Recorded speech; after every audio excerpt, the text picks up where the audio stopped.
Mark, nice seeing you again. Yeah, likewise, Nick. I'm super excited for this. For anybody listening already, we just decided to throw out everything and make this as fun as possible. So I'm excited, Nick, to just see what comes out of this conversation and have some fun, man. Fire away. All right. So Oh, I got a whole list of questions. You said, let's throw everything out. And I said, heck yeah, let's do that. So I'm going to start um, throwing you some warm up questions, dude. We're going to make this harder and harder as we go. there's a lot of rumors out there, so All right. Cool. So first one is there is a rumor floating around that you shouldn't even be here right now, man. You're retired. You should be on a beach somewhere. yeah. I mean, I have had 14 other companies, and I've sold them off or closed almost all of them now. In fact, it's been heartbreaking watching my heavy equipment go out the door. Um, One of the big pieces, my excavator, is something that my little son likes it a lot, so I kept it for him, so he could keep running it around. But Cool. almost everything else is gone. I'm retired. Okay. So what are you doing these days then, other than jumping on webinars like this?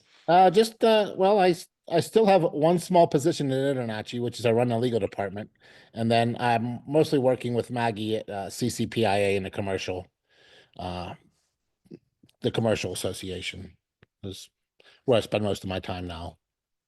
I've heard that's a pretty big focus right now. Is that like something giving you renewed energy, or what's kind of going on there?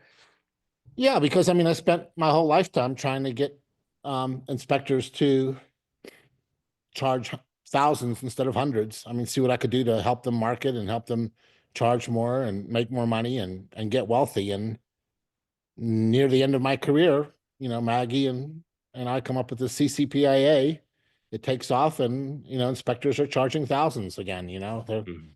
making. I mean, we have a lot of videos of inspectors charging 10,000, 30,000. One of our inspectors got a $1 million 1 year contract to inspect the school system. Right on. A lot of money, So it's nice to see inspectors taking up some fat checks um, with the commercial association. Awesome. Yeah, we're kind of seeing a little bit of that on our side in the coaching lane too. People are very drawn to the idea of getting bigger checks with less drama, and Right. commercial inspections represent a lot of that for Well, sure. it's all B2B, so it's Yep. a lot less drama. Yeah. Okay. A So lot you're easier to do too. I mean, you can do a commercial inspection blindfolded the way we have it set up. The way we built CCPIA is I imagine if I was blindfolded, could I run a commercial building inspection association? And the answer is yes. I mean, you're just basically you sub out a lot of things after you figure out what your client wants you to do and what scope of work is needed. hmm Then you just sub it all out to your A team and B team if the A team isn't available and compile it all and send a fat invoice. I love it. What would you give any advice to what is most of the industry still small solo businesses or small shops getting into the commercial side of things, other than, of course, go check out the CCPIA? Well, I think if I started now in inspection business, I'd only do commercial. I just think it's easier. It's a lot less headache. There's way more profit margin, of course, and you know, larger top line by far. And you can specialize in it. Like in the town I live in, there's only like 30 commercial real estate agents, and they're all in one office. hmm So, you could just go and take packets to those 30 agents, and you've cornered the commercial inspection market. Um, so the target marketing you can do is a lot easier too, investment clubs and building owners, and it's just uh it's just a lot less competition, a lot more money, and a lot easier in my opinion.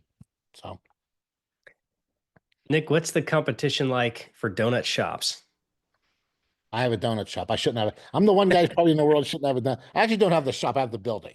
So I'm Okay. the thing that a donut shop is, and I own a lot of commercial buildings myself. And yeah, I have a donut shop. I have to avoid it at all costs.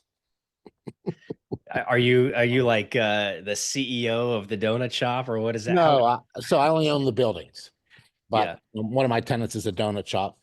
All One's right. an one's an Asian massage parlor. So I mean, I get Yeah, some tenants. you definitely have your hands in a lot of things, man. Even though you're supposed to be retired at this point. Well, the real estate, I've always done that. Anytime Yeah. I could buy a property at a great price and rehab it and fix it up and rent it. So it's not, not costing me out of pocket or maybe even cash flowing a little bit. I hung on to it. Mhm. It was always tempting to sell at different times, but I hung on to everything. So I ended up with 55 properties basically, um, at this point in my career. And you can't beat the real estate business. I mean, Donald Trump explained it the best in his debate, that he gets to say that the property's going down in value and in fact it's going up. Mm. So he didn't make the rules, but he's just playing by them. So am I. So Good, man. Good, good. Okay, let me throw a different style of question at you. Let's see where we go with this. So, if somebody was just had the opportunity to ask you a question, whether it's inside or outside the industry, what should they ask you? With all of the wisdom you've got at this point in the industry, with all of the connections you have, with all of the things you've seen, technology where it is in the industry right now, what should somebody ask somebody like yourself? yeah, I mean, well, that's a really individual question. Like, what, how far do you want to go? I live, I run a tree farm and I live on it. So if I'm going to my mailbox, I get on a little golf cart and drive out to get my mail. If I'm going to the other side of the tree farm, I take the pickup truck. And if I have to go to Florida, I take a plane. So what my point is that you have to determine where you want to go first. Hmm. Then you can figure out what mechanism will get you there. I mean, if your goal is to get rich, that's a much clearer definition of a goal than most people have. And you have to be able to say it. I say, I want to get rich in this business. If you can actually say those words out of your mouth, um, that's probably half the battle right there. I mean, most people don't know why they're in a business. A lot of times they like the business or they really enjoy it. They find passion in it, or something like that. And I can't relate to any of that. So I need some hard answer to serious questions. And most people can't even figure out what goal they're aiming at, let alone try to hit it. Think, I think it's really good, man. That's all the work we do too, whether it's get rich or be fulfilled or whatever their goal is, it's have a yeah. target and aim at it. I mean, I don't know. I don't know your business that well, but I suspect that there's probably two types of people who show up at your event. And those are the ones that are trying to actually hit their goal. And then there's a social aspect to it. Those who Mhm. just enjoy being around other people who are kind of in the same business and where there's food. I'm not saying there's anything wrong with the second group of people, but they're probably two very different types of people in groups like that. And both are okay. There's nothing wrong with it. You know what I mean? Absolutely nothing wrong with it. There's nothing wrong with going on a business cruise, right? But some are there for business and some are there for cruise. Mhm. You have to know who you are. To thy own self be true. If you can't figure out who you are, it's really hard to hit a target, you know? Yeah. So, Yeah, we certainly agree on that. We really do. Here, yeah. can somebody get rich in this industry if they decide to?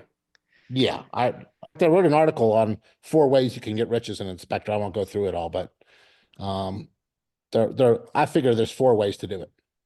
And that article's somewhere on InterNACHI's website. But one of them is the multi-inspector firm way, right? That's a tried and true method, grow just like any other conventional business would, increasing market share and increasing size until you get big. I mean, InterNACHI grew that way, right? Mhm. We didn't grow, um, we didn't grow with relationship marketing. I didn't run bowls of chocolates out to offices, home inspectors' offices with my personality of the personality of a cinder block and try to convince them to join InterNACHI. I mean, it would be relationship marketing works. That's one of the problems with it, but it will cap you. I mean, what are you drinking right now? Water. Water. Okay. Is Mhm. it tap water or is it from a bottle? It is just some good old fashioned carbonated water. Okay. You don't know the CEO of that company, do you? Nope. And he bought his product. We That's all like, right. we all drink Coca-Cola. We all know what it is. I don't know. I doubt if anybody even knows who's the president of Coca-Cola is, what their personality is like, but they keep on doing conventional marketing, don't they? Even though we all know what the product is. So there's something to be said for conventional marketing, and relationship marketing will take you, take you so far, but then you got to switch over. And that's kind of where I probably part with a lot of people in our industry who discuss marketing. Mhm. They heavily focus on relationships. And I guess because of my personality, I didn't have that ability to do that. Um, this is the most pleasant you ever find me. so, so, my personality is not going to make me a dollar in life. I had to do other things. Um, So this is one of the great debates in our mastermind group is relationship marketing versus conventional marketing. And I have a perspective on that myself, but I'm curious what your thoughts are at different business stages, like the guy just starting out right. versus the Well, guy who's it doing works, right? 10,000 inspections. Look, you got to put food on the table. It works. There's no doubt about it. Doing inspections for people you meet at church is probably fine, and having a good personality, is very helpful in this business, right? But you're chasing what I call you're chasing butterflies. And so what I mean by that is you're going after that particular agent or something to refer you work, right? Mhm. Um, and it works. That's probably one of the problems with it and why I don't like it so much because the darn thing works. But eventually, you don't want to chase butterflies. You want to build a garden that attracts butterflies. And that's the way I look at it, being a farmer myself, you know what I mean? Um, and so maybe you could do them both at the same time. Mhm. It's butterflies with one hand to keep food on the table, but eventually you want to build something that, so I'll use InterNACHI as an example where we don't have to, we don't chase inspectors. I mean, InterNACHI attracts a lot of inspectors. Our website attracts a lot of traffic, 40 million unique visitors. Now that's not coming from the home inspection industry with 30,000 inspectors, right? It's coming Right. from somewhere else. So, we built a garden that's just very attractive to the butterflies and you don't have to chase them anymore. And that's where you really get the second, stage of the rocket to take off.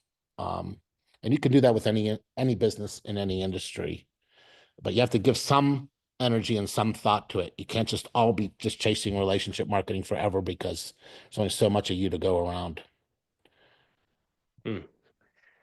What does the InterNACHI actually look like these days as far as number of people in the industry? Well, There's all kinds of numbers and stuff out there.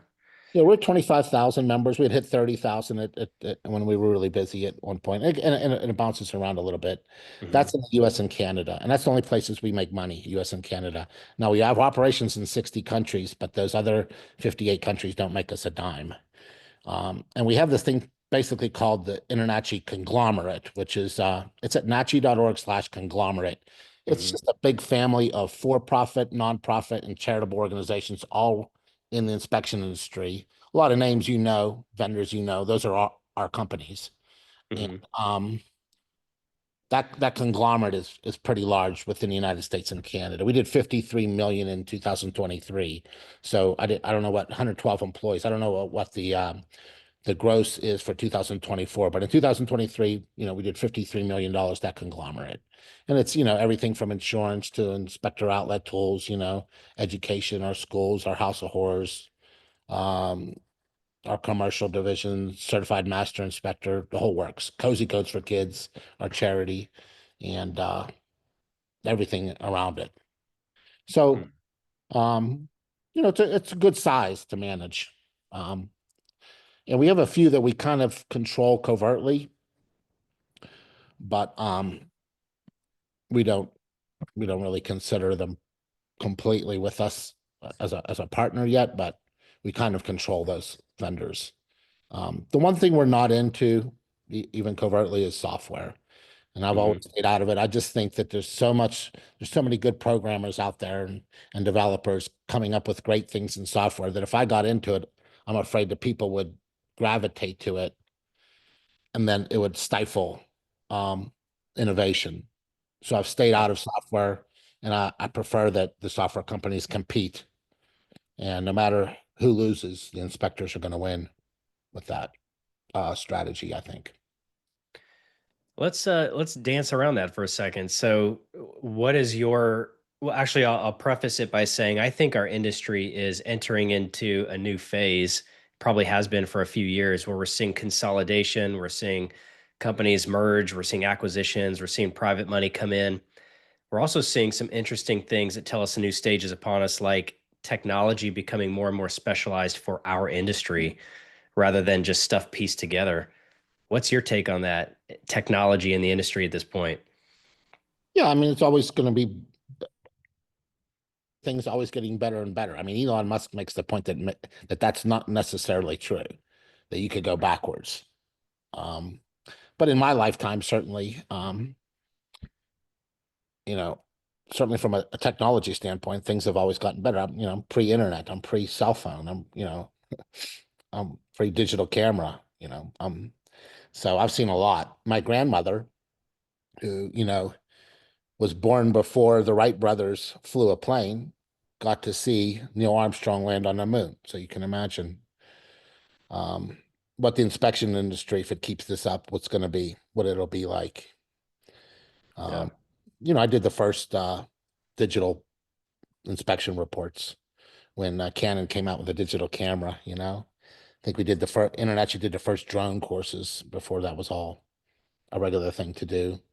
So we see a lot of great innovation, and I think it's going to keep going.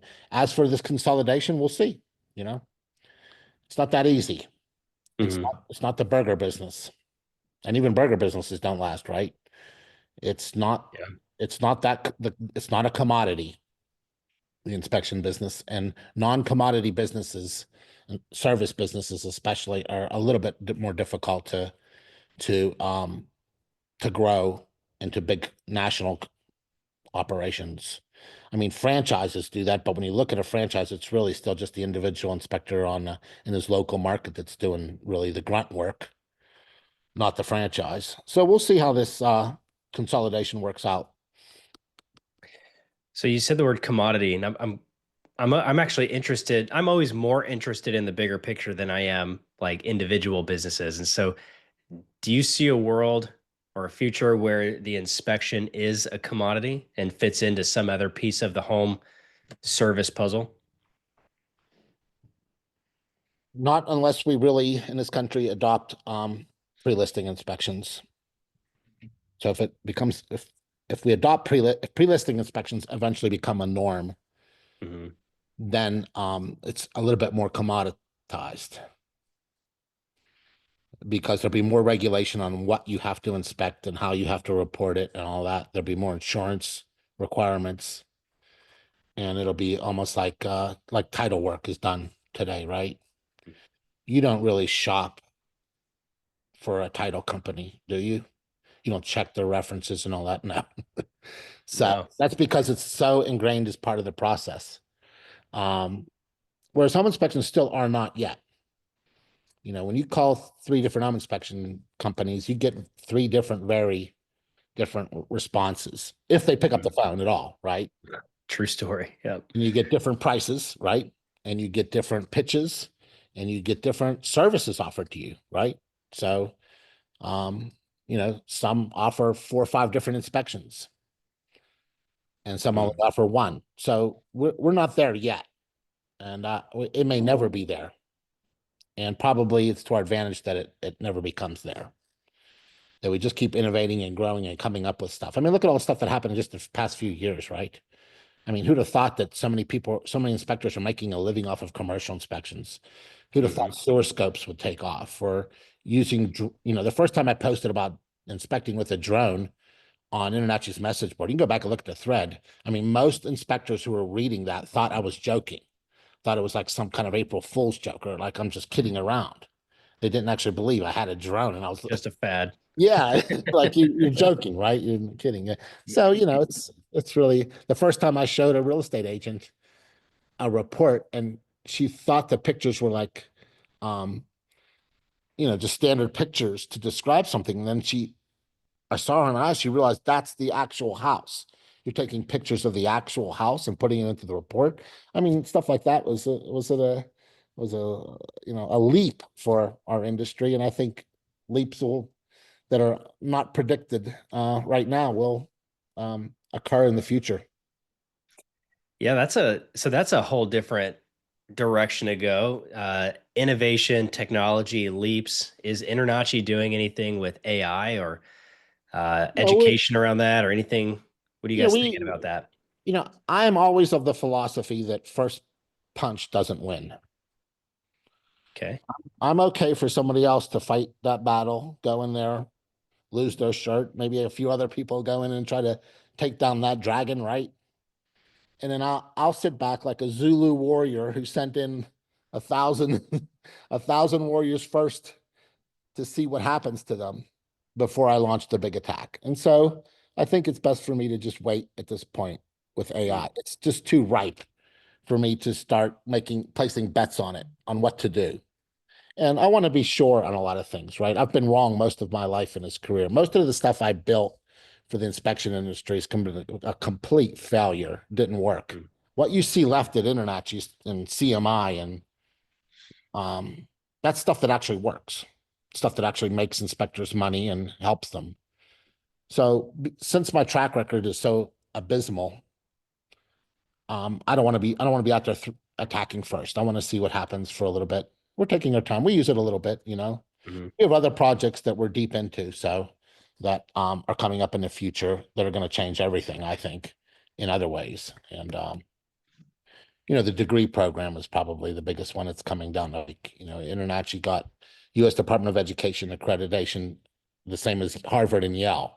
Yeah, So that's huge. yeah, when you take an InterNACHI course online, you're actually taking an accredited college course, and that accredited college course retroactively goes towards whenever you want your degree when you get it. And as we slowly work towards that, getting all our courses approved and accredited, and we become degreed professionals, I'm just trying to push the industry up to where, architects and engineers kind of are. Um, Mhm. it sounds absurd, right? You know, but if we can push them up sort of in that ballpark, we're not going to be engineers, right? The degree we're going to issue is not going to be an engineering degree. It's going to be an inspection degree.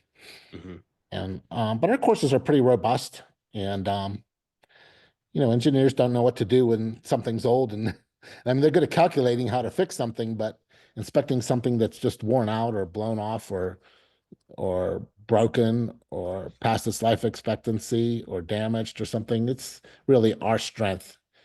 That's what we do best, and the world needs us.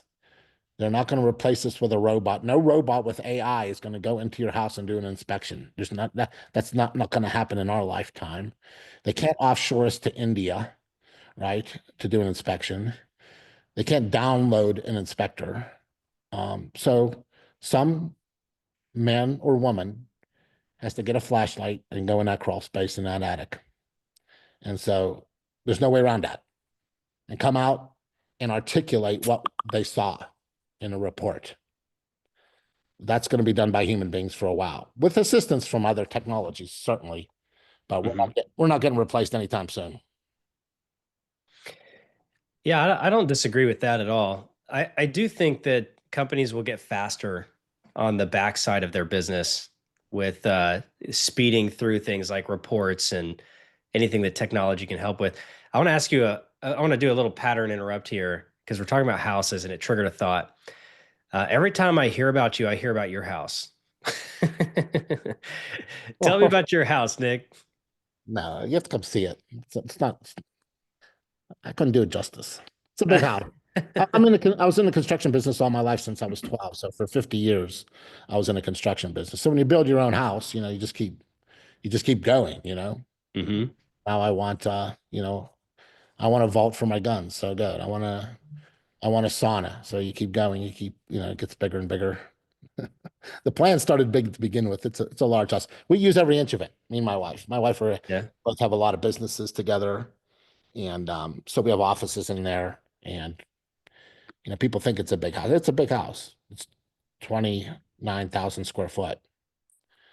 Oh, okay. I use I've seen I bigger. use every inch of it. The basement, it goes down a double. We use a lot of it. Um, because my wife's a businesswoman as well. She has Mhm. 4 degrees and an MBA, so she helps me a lot with the businesses, and she's a she does her own things as well. So it's not just a house. Business is sort of what is sort of our recreation as well. Mm. Like given a choice between watch something on TV or me and my wife working on a business or something, or batting that around in a discussion, that's what we'd prefer to do. Um, I heard that you have a house in your basement that gets good use for good cause. oh yeah, I built an entire, it's not just an apartment, it's almost like a house, yeah, underground. It's got well windows though, real nice, and I did it in 6 weeks. And the reason Mm. is because when that Ukrainian war started over in Ukraine, we were able to get permission from the U.S. government to take in refugees. So I've taken in my fourth family, families I don't know. I don't know their kids, don't know them. They barely speak English. They come here and they stay with me for 4 to 6 months, and I get them off the ground. I get them jobs. I get them driver's licenses. All the paperwork they need. Get their kids in school and an apartment or a townhouse, and get them on their way. And taking another one. So we've done it 4 times now. You have to get sort of it's kind of like adopting a kid with the government paperwork, but it's been a blast taking them in and helping immigrants. Um, Mm. so not all MAGAs are anti-immigrant. I'm a MAGA, but I also help a lot. I mean, I helped them. I brought them right into my home, so and fed Yeah. them. Um, so That's pretty amazing, man. What is the process like going from your house to out into society and standing, I guess standing on their own 2 feet? I don't know how else to describe that, I suppose. luckily, most women in Ukraine speak multiple languages. My wife speaks 6 languages. It's not uncommon for people Hmm. in Ukraine to speak multiple languages. So they just have to brush up on their English, and get that. And they do that by living with us too. That helps. And Sure. it's going to school. And if anybody's coming here to the United States, above and beyond everything else that you could get, that you could do, other than licenses and getting your CDL or getting your paperwork done, the main thing is to learn English. Without a command of English, it's very difficult to succeed in this country, in my opinion.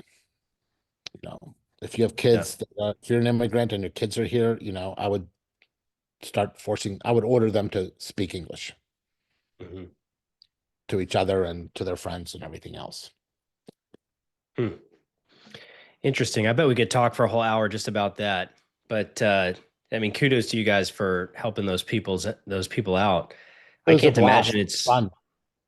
I can't imagine it's easy to decide who gets to come, and I imagine there are a lot of people need that help. Well, they did it. Yeah, one time. Yeah, Yeah. it was really bad. So, a lot of people lost their homes, and it's a lot of fun. It's a lot of. I have 3 little kids at home, so it was fun for them too. So, Hmm. Awesome. my wife's 25 years my junior, so even though I look like a grandpa, I'm still a dad. Okay, cool. Tell me a little more about that. I don't know much about your family. All right, how old are your kids, I guess, and what are they into? I have a young hot wife, 3 little kids, toddler. No, well, 2, 4, and 7. Okay. Young. Oh yeah. Oh Yeah. yeah, you've got to be young then to keep up with that. Yeah, they keep me young. Cool. Um, All right, Nick. Hey, let's go back to the inspection industry. Like, big, broad question. You've been around for a long time. You kind of see the trends. Where's this thing headed, man? What's the future of this industry look like? well, I would say we end up pushing the inspection industry up into the ballpark of architects and engineers. We won't be on par with them maybe in my lifetime, but we're going to get in that ballpark. Hmm. That's going to be really good for us. There's also this wave, as you know, that's occurring right now that people graduating high school, and I'm a high school dropout, so I don't know much about it, but people graduating high school are realizing that they don't want to take on a bunch of debt to get a 4-year college degree that's worthless. This doesn't make them any money. And so Mhm. the trades are making a comeback. And we need tradespeople and we need inspectors and plumbers and electricians, and those jobs pay well. And so I think what's going to happen is that we're going to ultimately end up with the respect that we've always deserved. Your sons and daughters will be home inspectors and you'll be proud of them. And they'll be business people by then, not just people in business. There's a difference, right? And they'll be making good money. And thanks to InterNACHI, I have to say, the education being the same as Harvard and Yale in terms of accreditation and government approvals will also help push us into that category, as I describe as being in the ballpark of engineers and architects. And it's also, you have to remember that we inspect the tradesmen's work. So it's sort of the pecking order is on our side as well, right? A contractor whose shoulders wear out after a while wants to become an inspector. An Mm. inspector is True. viewed by the public as the person above the tradesman who's checking the work, right? So that's an advantage to us too, just in terms of just the image of what an inspector is. He's more of a professional, not the guy who is doing physically hard labor, Hmm. maybe even a person who wears a collared shirt or a tie, or he's more on the professional side. And I just want to keep pushing on all sides because there's a lot of ways to push a cart. I just want to push on all wheels on all sides of this cart to push us into that zone more. Um, and and I and that's probably, I would say, my goal at this point, try to get us there. And Hmm. I think we're getting there. And you're helping too. I mean, IEB is helping a lot with that to try to get us to not just be like, oh, I'm going to go, do some inspections and stuff, to actually becoming respected business people who provide a, pro a professional service to our fellow Americans in our towns. Mm. That's where I'd like to see everything keep going, and it's going that way. We're winning that battle. Yeah. Yeah. We're fighting the same fight, man. We need to team up on that. Just keep pushing it as far forward as we can. I almost gave up at one point, maybe about 7 years ago, and then we got a .edu. When InterNACHI got to InterNACHI.edu, which is an impossible domain name to get, it takes government accreditations and approvals and everything to get Yeah. that. It's as close to a .gov as you can get. Then I was reinvigorated, and I thought there was hope, and now I see that we are really succeeding at those goals. Here's a question related to the barriers to enter the industry. So if we push the education up, the standard of education higher, what effect do you think that'll have on the type of people drawn to the industry? Well, it's all too low right now. And that someone has to do with state budgets. So states are always worried that if they regulate an industry, that it's going to cost them too much money compared to the licensing fees they bring in. And they want to make it so people can get in and get a license. Hmm. Trouble is, if we're all waving the same state issued credential around, it becomes meaningless, and it has. So we have to push things up higher and higher. No lawyer runs around saying that he's licensed and has this picture of his license on his website, and he's so proud that he's merely operating legally according to the state. And that's Yeah. the mentality that a lot of our home inspectors have. They think the license is the end all, when in fact it's the beginning. Mm. So, That's good, man. Yeah, the same thing is true in my world as a coach. Nobody cares about your coaching credentials. They care about what you can do for them. right. Yeah. It's always funny when you see a state adopt licensing, and the inspectors are so proud they got their license, and it's like the biggest thing on their website. It's on their cards, licensed all over. I mean, most consumers just assume you're licensed, Hmm. you're operating legally. It's absolutely meaningless. And after a while, after 2 years or so, everybody has a nose, everybody has 2 years, and everybody has a state issued license. So, I mean, it's absolutely meaningless, isn't it? You have to go something further than that. That's how certified master inspector came about. It was to offset the fact that licensing is meaningless in terms of a credential, and that the Hmm. consumer can't grasp it as anything other than that in 3 seconds. Whereas in 3 seconds, they understand what certified master inspector means. It kind of like IEB. I mean, when you read the words, you kind of understand what it is a little bit. You know, it it doesn't need a tagline almost. Certified master inspector doesn't need a tagline. It works that well. The darn thing Yeah. works. It's one of the few things, like I said, it's in that 5% category of stuff that actually helps. And it It's was good branding for sure, man. it was to offset, you know, licensing, which is on the other end of the spectrum, as being almost meaningless. What this is the second time you've brought up the failure rate. So what's an example of something that you really believed in that didn't make it in the home inspection space? I'm too sad to say. I mean, stuff I put a lot of money into, it just didn't work. I Mhm. mean, I really thought that I had the ability to offer free inspections. We would still get paid, but we could offer free inspections. So I had a whole system built around it. And the idea was do you remember, like maybe about 8 years ago, auctions started to become popular? They sort of was a little wave in the real estate industry where Yeah. people were saying, "Oh, I'll just put my home up for auction, have everybody bid against it," right? Yep. So I went out and I went to an auctioneer and I said, "Let me inspect this. Let me put this inspection online. Let me password protect it with a fee for $30. And you have how many people looking at this?" Well, he's like, well, on this one, we've already had 400 people at it. Well, almost all of them who are interested are buying the report.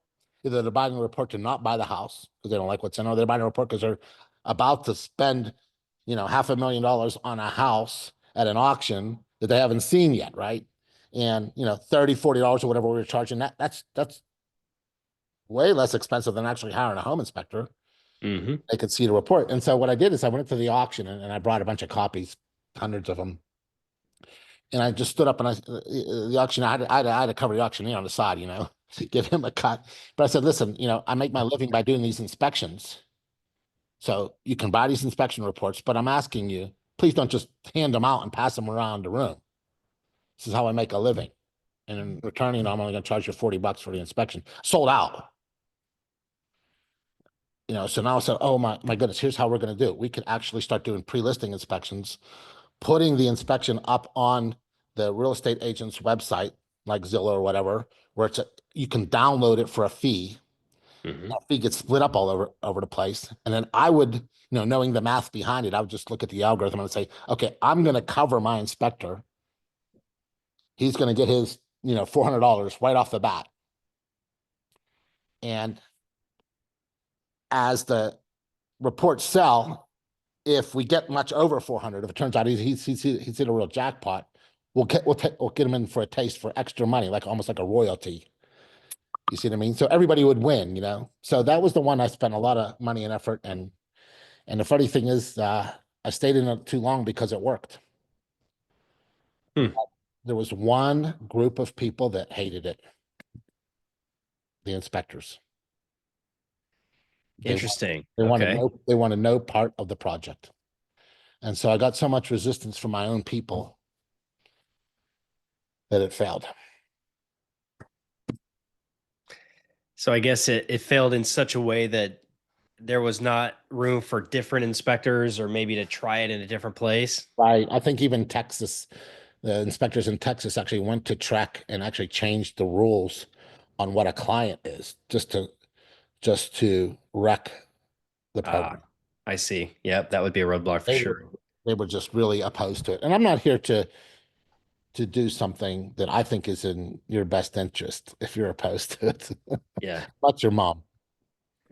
Well, So I mean, I see the connection. Because if you're playing that game at scale, Yeah. then yeah, you don't need to charge for the inspections for sure. Just download a report for $45. Well, you can make it $30, 40. We'd have to figure out a price point for everything, right? And maybe Yep. it goes Yep. up with a more expensive home or whatever. But just look at the consumer side, right? The consumer who's buying homes online, because when you look for a home right now, you don't go out in a car, do you, with a real estate agent? No, you go on Zillow or whatever, right?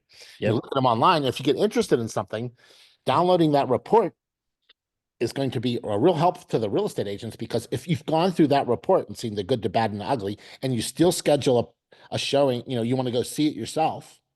So it also, dissuades people who wouldn't have wanted the house anyway. They see something in a report. Oh, that's not what I wanted at all. That picture explains it to me, right?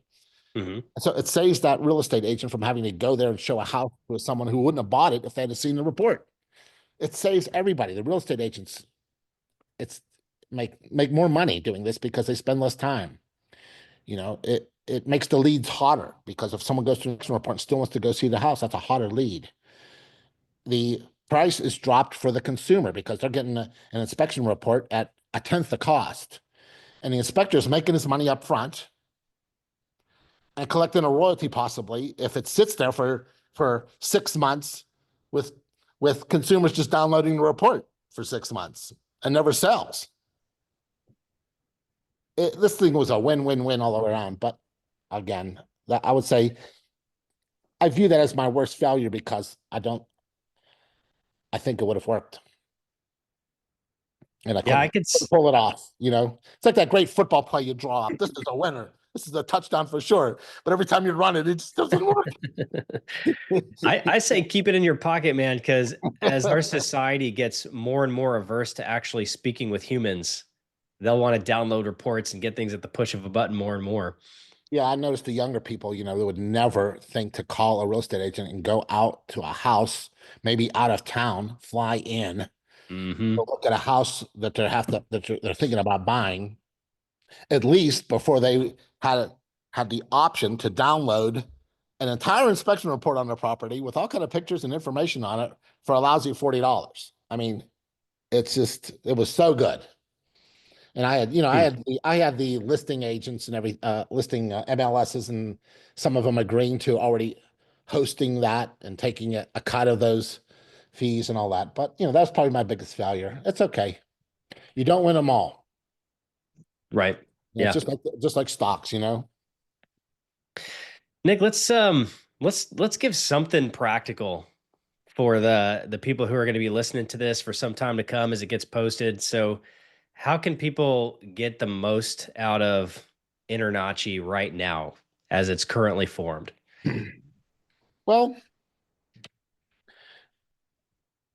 InterNACHI, the reason I'm not going to be able to answer this question is that InterNACHI is no longer one describable thing.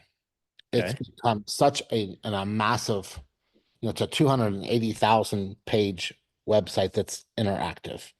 And so if marketing is your problem, I mean, we have entire courses, and if business is your problem, we have all sorts of tools to help you in business succeed. I launched a whole bunch recently. I launched one to determine what sort of entity you should form if you're forming a business, what you should do if you have been in business for a while, but just not making that bottom line. I see a lot of that. I see them churning money. Like Hmm. they're staying in the business, they're churning money, but they have nothing to show for it. And at the end of 15 years of working as an inspector, they did a lot of great work. They made a lot of money, and it sort of kind of plowed back, but they didn't end up with anything.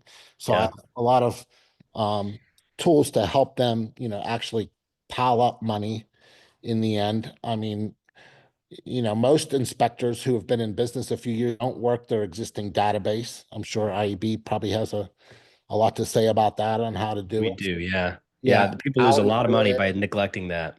Yeah, and how to do it. And so the other thing too is I've sort of, because I've been other businesses, I'm in everything from the bridge business to cosmetics. I'm looking at what other industries do to succeed, and then trying to reformulate those and bring them back to the inspection industry. Because we really are not a industry made of business people. Hmm. Most of us come from the trades. And a lot of Yeah. those trades, those aren't business people. I mean, your average plumber's not a business person. I mean, he's making a lot of money. He's got, 3 Corvettes in his garage, but he's probably not a business person. Could really help other industries as well, right? Yes. You 100%. know, Yeah. I've had a lot of plumbers in my lifetime. Not one of them were. I mean, you could just tell that these are not business people. Great plumbers, charge a lot. That's good. You got a couple of things right, but Yeah. there's a difference between that and being in business. I would never say I'm an inspector in business. I would always say I'm a businessman who happens to be in the inspection business. You have to think about yourself as a business person first. I think we went through that earlier in this conversation. To Yep. my own self be true. Who are you really? What are you doing here? Who are you? Yeah. I completely am with you on that. That's the starting point. Like, who are you? What are you doing? Form that target and walk toward it.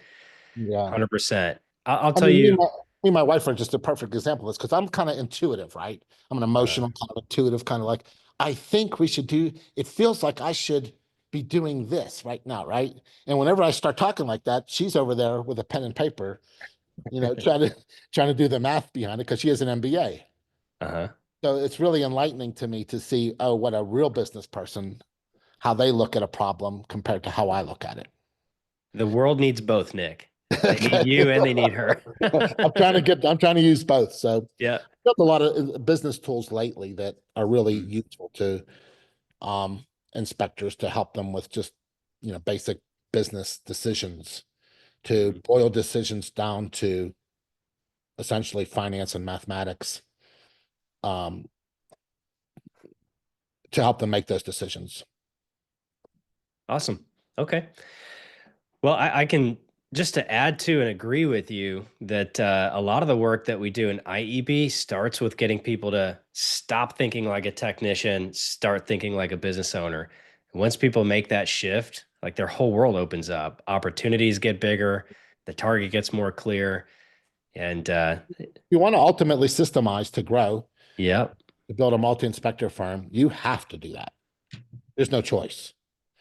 To systemize, you have to go to systems. That's that's the right. word, right? You can't just do what you think is best. Yeah, yeah. I'll echo that too, because not everything I think is actually the best. You got to rely on Your your own brain system. is your own worst enemy, right? Yes. Yes. Awesome. Well, Nick, I think we're right about time. Is that right, AJ? About time to wrap up? We're about time. We do have a couple questions for you guys. If you want to take a peek at Or those. Susan Bentley asked Nick, "What's your favorite my philanthropic? what? What's your favorite philanthropic outreach?" I don't know what that means. Philan? Oh, Phil- philanthropic. So you're Philanthropic. giving in your Oh, charity. so it's only Codes for Kids. It's the foundation I founded a long time ago. It has no, you hear about charitable organizations, what percentage goes to the kids or whatever. Ours is 100. It's all run by volunteers.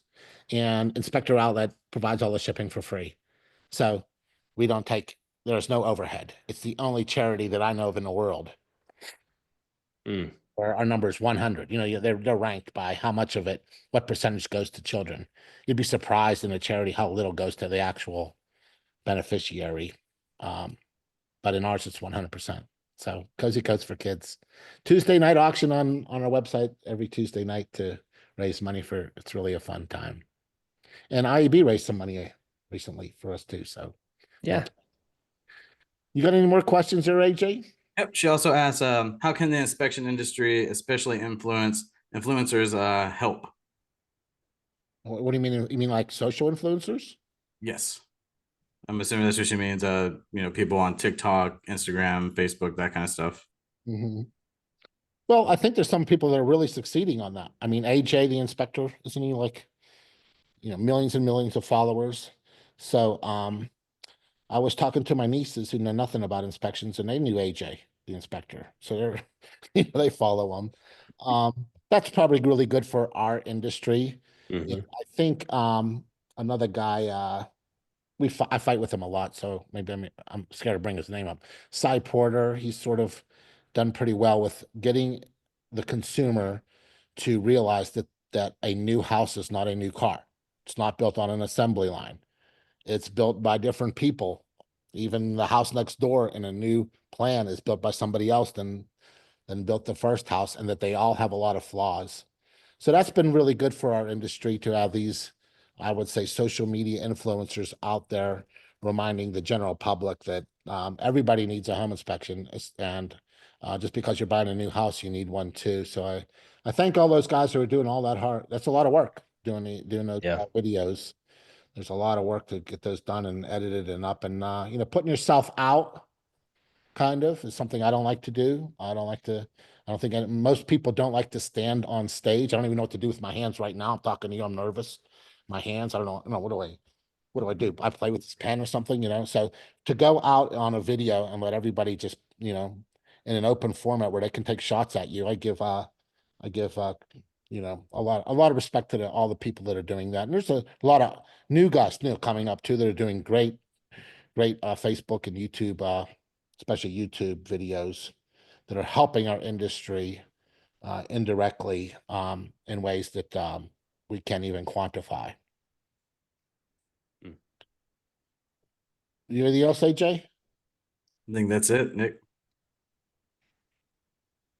All right. Well, hey, I'll wrap it up just by saying this. Nick, it's been a pleasure talking with you, man. And we got to get you out to an IEB event at some point just to I think have we're some actually fun with next us. one. Our booths are always there. Yep, they sure are. And you have one coming up in what? In Texas? Yep, the next one is in Texas, and just Yeah, we're a sponsor. I think we're a gold sponsor or something. you guys are, yes, sir. Well, Yep. actually, I think we're sponsoring it three ways. I think CCPI might be there, InterNACHI, and CMI. Yeah, we got Rob coming out to do some speaking. I Rob, think that's Lance is great. coming as well. Yep. Get into commercial, everybody. It's a lot of money, and come to the IEB events. Awesome. And if for nothing else, I would say go to IEB so that you start to establish in your own gray matter that you're a business person. Mm. Yes, sir.